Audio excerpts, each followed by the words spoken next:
Hello guys, this is Avcoor, and I want to talk about something that I discussed with somebody on YouTube. They said that every character can be as strong as every other character if you invest in them. And for the most part, I agree with this. What I will say is that there are certain characters that require less investment in order to be good. And that is the subject of what we're going to talk about.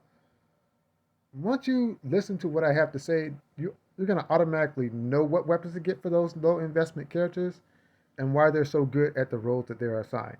And we'll, at the end, briefly go through other characters and why they are higher investment characters and what weapons you would need in order for them to be good. So let's get started. Let's talk about, of course, Tifa. I think Tifa is a prime example of what a low investment hero is all about. So let's go to Tifa and I'll show you what I'm talking about. First of all, with low investment heroes, their role is already assigned. You do not need to invest much in order for them to properly function in that role. So, what do I mean about this? Tifa actually has one of the best limit breaks in the game, Somersault. Somersault for 800 points, which charges really fast because most limit breaks charge at 1,800, 1,600. She is at a very low 800. So you really don't need to debuff defense and magic defense within the weapon pool. So she already has that. So you know she is a debuffer, and she's one of the best debuffers in the game. Compound with the fact that in order for her to do the task that you are asking her to do, it doesn't take much. It only takes three weapons, and we're going to go into it. First of all, you want leather gloves. Do not worry about the R abilities of leather gloves. Leather gloves actually reduces physical attack, potency mid, max high. This is very important for dungeons, very important for summons. No, the other weapons are important for summons, but well, then again, this is really important for Bahamut as well, so I take that back. So Omni Strike is really good. You are able to do physical attack damage, and you're able to drop physical attack. Really amazing. Second weapon, Tiger Fangs. You are reducing magic attack, which is amazing. Potency mid, do it twice high. Amazing weapon. Even though the R ability is magic attack, you are doing physical, non elemental damage, as well as with leather gloves. So these are the two core weapons you would want to have with Tifa. And this is the last weapon. Motor Drive is an exceptional weapon. Exceptional. Because of one simple fact. At level 90, you're getting 32 points of physical attack. If that's your main hand weapon, you only need what? 18 plus 20, 18 plus 5, 23 points in order to max out your physical attack R ability, and that's incredible for a weapon without investment. So if you get it to OB6, you're already looking at 46 points. That's just as high as Cloud's Murasame at OB10. So that's insane output. That's insane output. And then if you go to OB10, then you're looking at 54 points. That's insane. That's why Tifa is so good. You only need three weapons out of her whole set for her to function at what she wants to do. You're getting physical attack down, you're getting magic attack down, and then you're getting the physical attack in order to push her stats to the next level on the physical side. There's other weapons that make her great. Like this new weapon actually just solidifies her as one of the best physical attackers in the game. As she gets elemental physical attack damage on ice, and she can heal, but that's not really important. If you're looking to do low investment, that's all you need. So let's go to Cloud, the second low investment hero. Cloud is very unique for the simple fact is you know what you want him to do. He is a physical DPS. He comes with an AoE attack, which you don't really need, And he comes with Claw Sash that is a great starting option for physical attack damage. There's there's about 3 weapons you really need to focus on with Cloud. First, you want Murasame because this does. Oh, it's only 40 points? Man, that's insane. Anyway, continue on. You want Murasame because it gives him the physical attack damage that he needs. It gives him the lightning potency that goes with Murasame Battle Garb. And it does 750 points of physical lightning damage. And the support material is solid. 2 physical attacks and a Sigil break. The next weapon you want to play with is Maritime Sword. This is the weapon that I'm currently working on now. So you want boost physical attack, boost water potency. So he has 2 elements that he covers. And you want the Maritime Garb. And this will hit 40 and it'll do everything you need it to do. Really good weapon.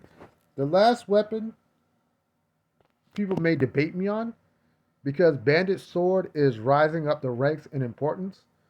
But for his role as a physical DPS, I think Apocalypse is necessary. This is another weapon that I'm working on because what it is doing is it's giving you the attack boost that he kind of needs. More and more, you're going to need physical attack, and then you're going to need HP in order to make Cloud work. So this is really good. It's giving him 40 points of boost physical attack. And that's pretty much all you really need. The honorable mention is Butterfly Edge because it just gives him so much HP, which is really insane. And another honorable mention is Buster Sword because it's doing 2 things. It's giving him boost HP and boost attack, which is really good. It's one of the best stat sticks in the game because of that. So Cloud has everything he needs in his base kit to function. So there's nothing else that you would really want if you're just doing low investment. There's plenty of weapons that he has that are good. He can even heal if he wanted to. He can do magic damage if he wanted to. But for his role as a physical attack monster, I mean, that's all you need. You need Maritime Sword, Murasame, and Apocalypse. Those are the 3 weapons you would want to focus on.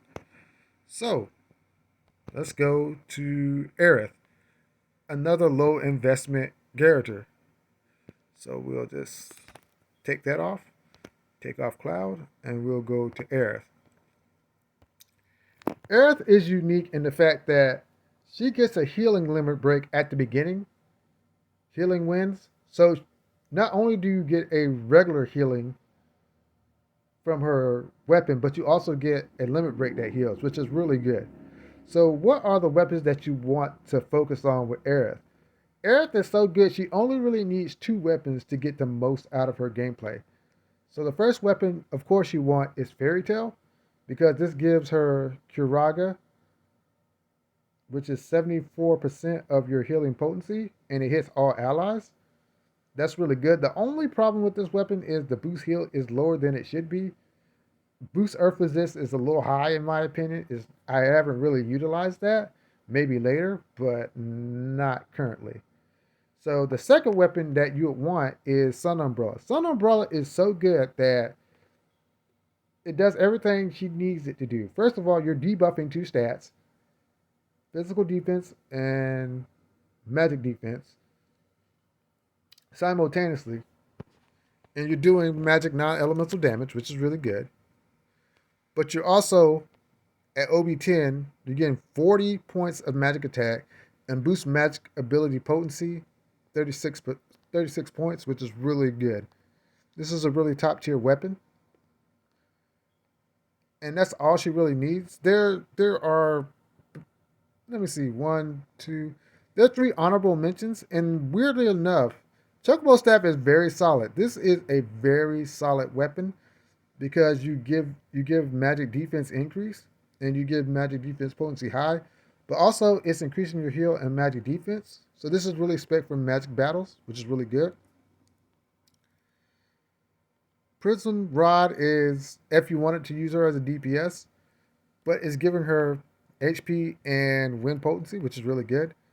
And last but not least, the newcomer. This actually gives her 54 points of magic attack and boost ice potency, which is really insane. So very low investment hero. You really only need to play around with 2 weapons, and this is actually really good. Ramu's staff is actually good on her because it actually just does lightning damage. It's really good, and it gives her HP. So very, very solid low investment hero. Last, of course, will be Sephiroth. Obviously, it's Sephiroth. This wouldn't be a legitimate post if it wasn't Sephiroth. So why is Sephiroth such a great low investment hero? Because he came with 2 great weapons. This dude started his journey with 2 great weapons. There's about 4 weapons you want to invest in, and one's actually really optional. You really don't have to do it. I just do it because I want to make the most out of Sephiroth. But if you play Sephiroth, Edge Wings is a must because this sets the foundation for his role as a magical DPS. Every one of these low investment heroes has a function and a role. So with this guy, it's magical DPS. It's just hitting with magic attack really hard and killing stuff really fast. And he does this exceptionally well. So Edge Wings is something you want to invest in. It's got Sigil Break, which is good. It has magic attack, which is good. The second weapon you actually want to invest in is Nameless. Not so much for the magic debuff, but for the HP stat that this guy gets. Because that's boost HP. That is really good. And your debuff and magic attack. So this is a good sub weapon for him. The third weapon that I would suggest is Shinra Blade Model 1. Why is that? Because it just does non-elemental magic damage, something that he needs. So when you stack this on top of Edge Wings, this should be a secondary weapon, not a main hand weapon, because you'll get the magic attack benefit from Edge Wings, and you can just use this, and you'll be able to deal lots of non-elemental magic damage, which is really good. So there's only like 3 weapons you really want to invest in, but this is an honorable mention, which will become important later on. Dark Heavens is a weapon that I'm slowly investing in because it actually hits the 40 points and 36, and it does physical damage, which will diversify his portfolio. So that's really good. I got Kucha Spirit Blade, which is really good for him, but it's not necessary. And Prototype Crimson Blade is for higher level play, really good. CC Alloy Blade is for higher level play. So is Hinobi. But all those things are optional. He really doesn't need it. If you're a low investment player, if you don't have much money, Edge Wings, Nameless, Shiver Model 1. That's it. That's all you need. And that's what makes these 4 characters so strong. You don't really need much in order to get them going. But as for other characters, we'll briefly go over them. And some people may complain about what I say about them. But honestly, I'm telling you the truth. I'm not even hiding it. Barrett is an extremely high-level investment hero. In fact, if you really want an easy way to play the game, don't even invest in him. But I will say that later on, he does show some signs and hints of greater potential, but you don't really need him in order to clear content. He's not a necessary character like Cloud, Aerith, Tifa, or Sephiroth. In fact, he needs a bunch of weapons in order to be good. First of all, he doesn't really need Heavy Hauser, but Heavy Hauser does give him the highest physical attack that he can deal. The weapon you really want to invest in is this. Assault Gun makes him viable as a unit as he raises physical defense for everybody. War Machine allows him to debuff physical defense. This allows him to debuff magic attack, but Tifa can already do that. This is something that really defines him, as Energy Laser actually hits the Triangle Sigil. So it's necessary in high level battles. This is necessary if you want to make him a magic buffer, magic defense buffer. If you want to make him a healer, this is a great weapon. But with characters like Barrett, he needs a lot of weapons because he's trying to fill in a lot of holes on the team. And if he can't do that, he's not very viable. And he's my favorite character, but it's the truth.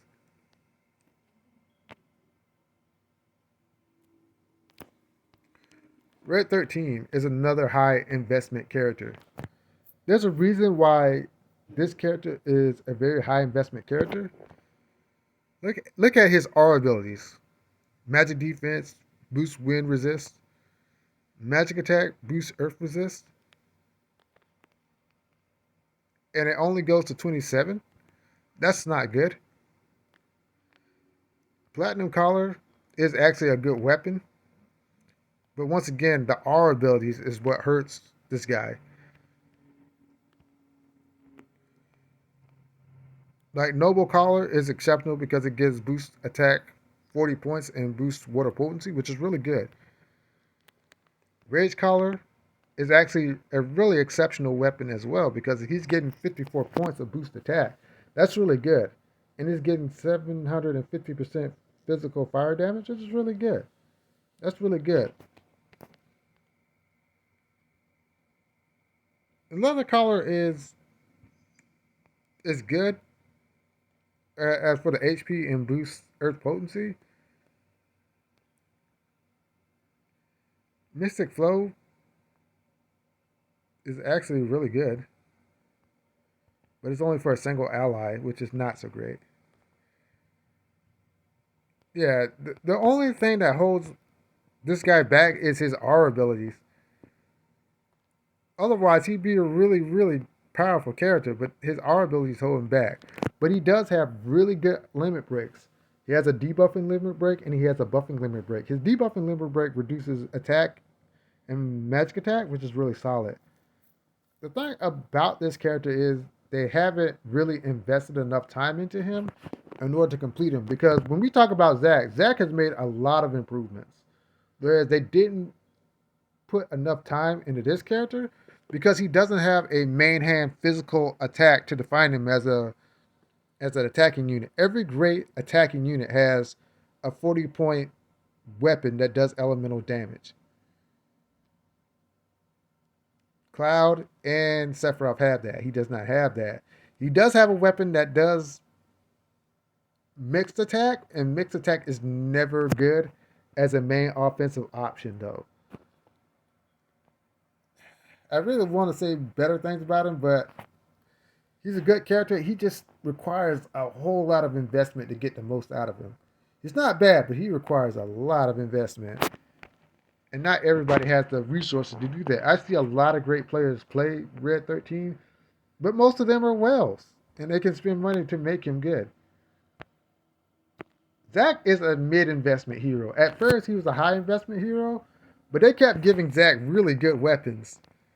The one weapon that really defined him and changed his overall playing style was Black Whiskers. I think Black Whiskers, in my opinion, is a weapon if you really are interested in Zack that you would want to have because it's doing so much for this man's kit. It's giving him the physical attack that he needs and it's giving him boost water potency. So he's one step behind Cloud as a physical damage dealer, which is not bad because Cloud is the best right now.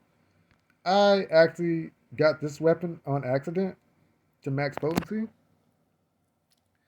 And it's kind of the same like Barrett. It makes him a mixed attacker, and mixed attackers aren't that great right now.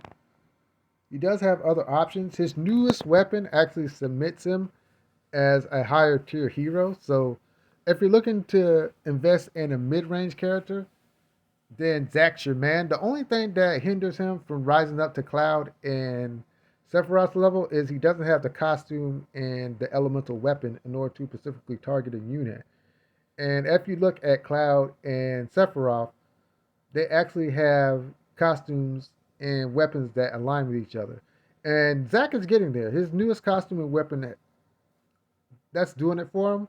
His Halloween costume is doing it for him, but it's not as specified as Cloud and Sephiroth. He's getting there though. He's really getting there. They made massive improvements on Zack. I wish they would do that for other characters, but they didn't.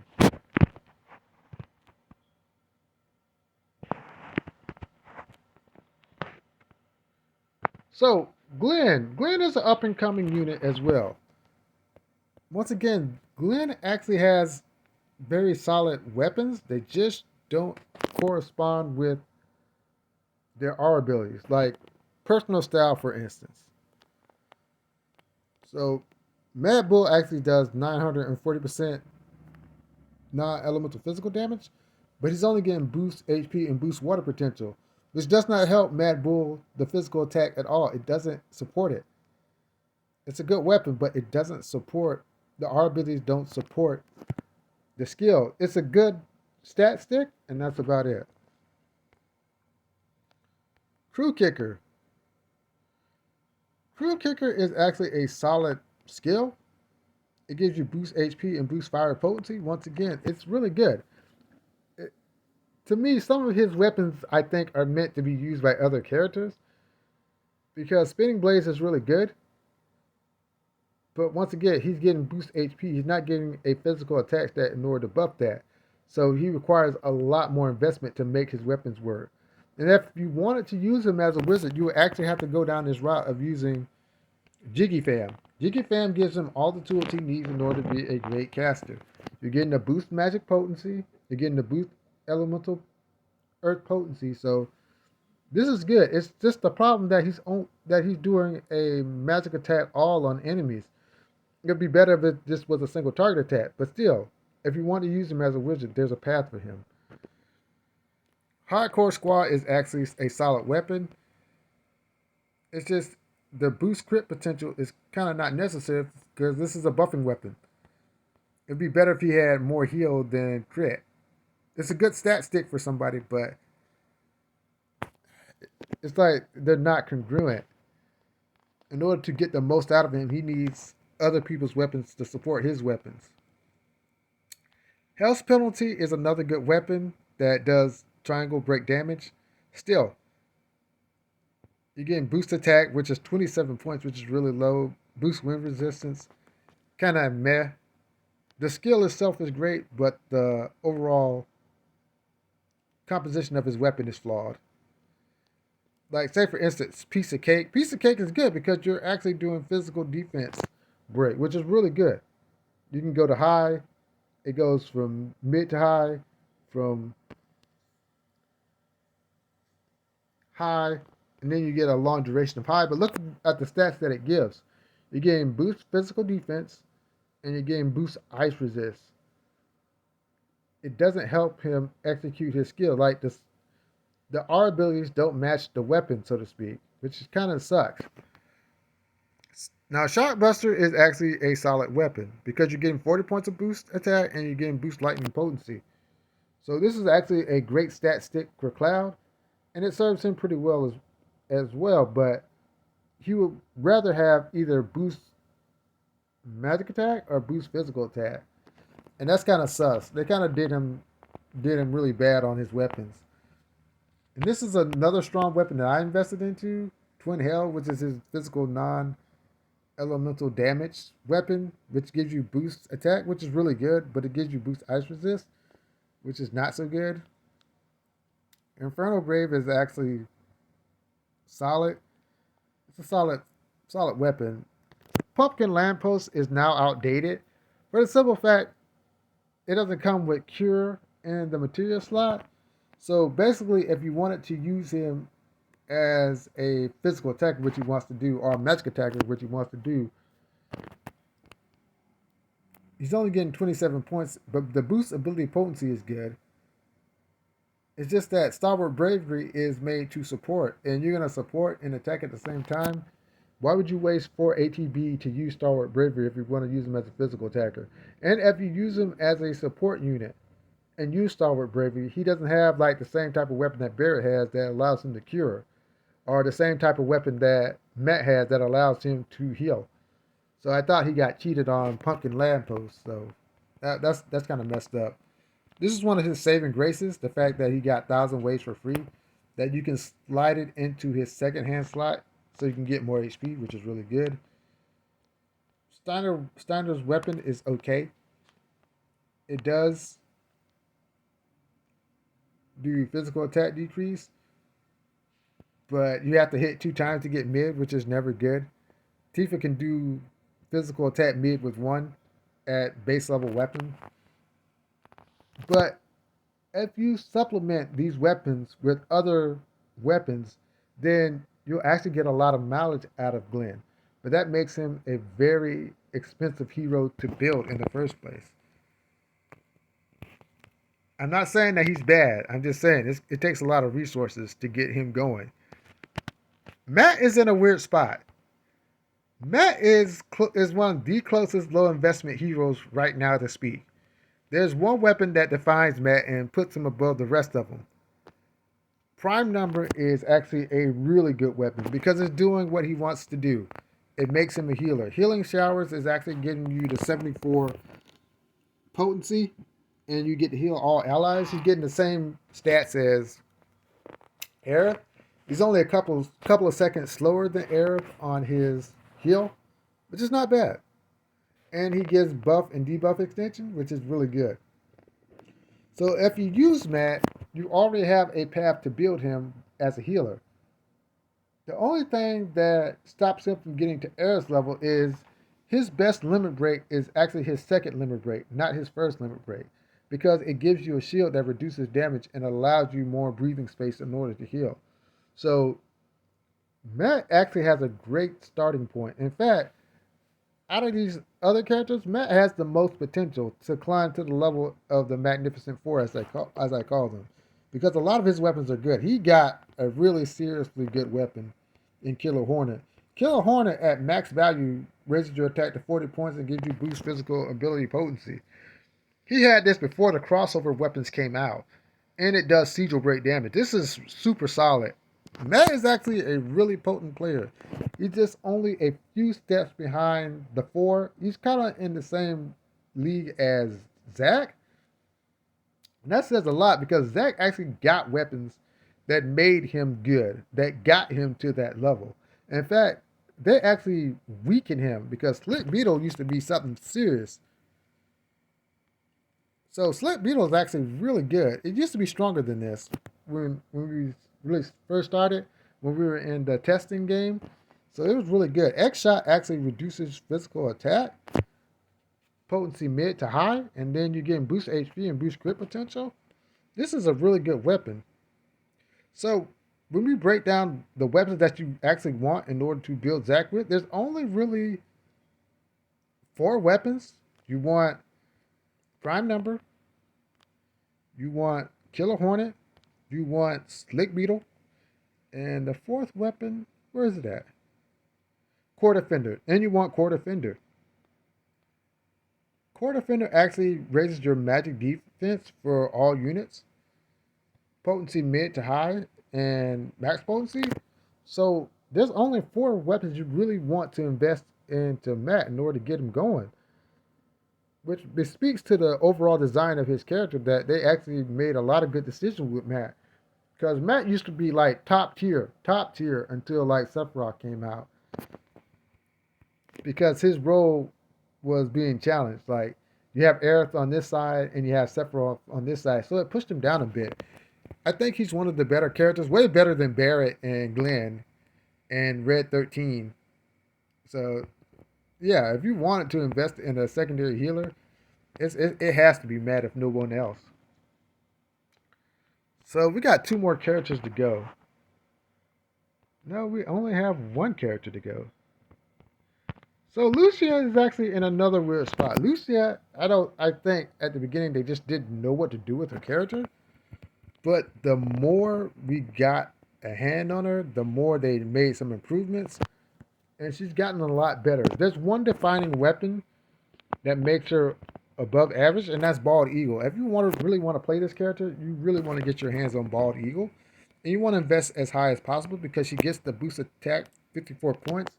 So when you hit 54 points of any type of stat, you're only 1 point away from maxing it out. So I know that people say like Lucia doesn't have like weapons on this side.